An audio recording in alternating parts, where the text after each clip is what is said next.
here. Wake up, child. Maybe we'll make pancakes. It's been a while.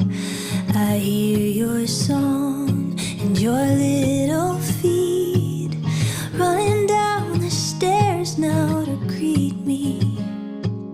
Oh, how I love to see your smile, my angel, my sweet one. I remember when you fit in my palm. Oh, rainbow, in these great days, darling, you deserve a perfect birthday. Kagkaroon nila magkatawan. Ida mo niya amaya-amaya po di kaya nasabihan. Ida mo ang dukuro ko yung bilay ko sa indakuli sa pagsilid kita na gawin. Kagkaroon ng katawan niya anong hindi ko mo nawaganatan, magsusalaman niyo pa. Maumot sa pansumpala niyo na ay inhanda ko, pag maumot so. Grasya, enter mo. Amin. Thank you. Kainan.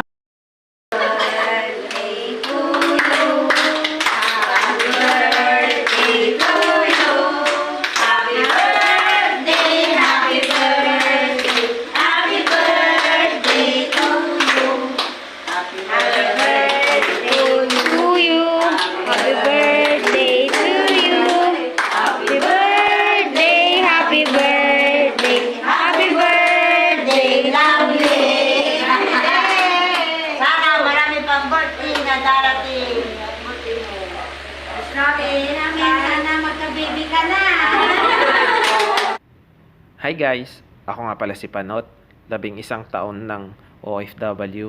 Dati kasi talaga sinabi ko 2 taon lang ako.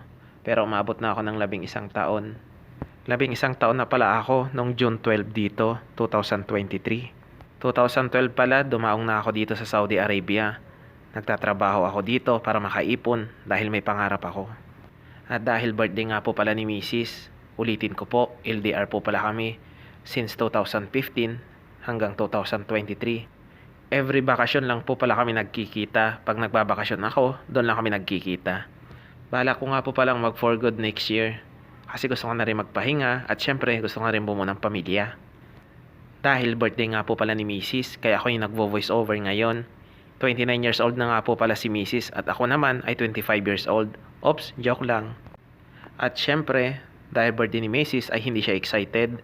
Nagluto pa yan ng spaghetti at saka pansit. At syempre, nag-design din yan ng 29 birthday, di ba? Hindi siya excited. Napansin ko nga rin sa kanya na hindi siya excited. Kasi pagkausap ko siya talaga, lagi niyang iniisip kung maganda daw yung mga design niya at kung ano daw yung handa niya. Pero pansin ko rin, talagang hindi siya excited. Talagang ganyan lang siguro ang mga babae na excited, lalong-lalo na kung kaarawan nila. At dahil may nakita akong bata, napaka-cute naman nila. Syempre, nainggit ako, kaya sabi ko uwi na ako. Kaso naalala ko pala, hindi pa pala tapos yung kontrata ko. At syempre, wala pa pala akong ipon. Yan nga po pala yung bahay namin mag-asawa. Maliit siya, hindi pa siya tapos, pero may pangarap. Si Mrs. pala nagtatrabaho dati yan sa Manila.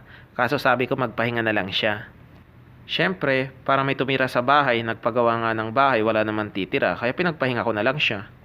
By the way nga po pala, kaming dalawang mag-asawa ay kinasal na. Kaya sa mga nagtatanong, bakit nakatira siya dyan? As usual, mag-asawa na kami, dala-dala niya ang aking apelyido. Like sabi ko nga, ang pangako ko sa kanya kasi dati, papalitan ko ang apelyido niya. Kaya pinalitan ko ng Aragon, di ba? Kakaiba.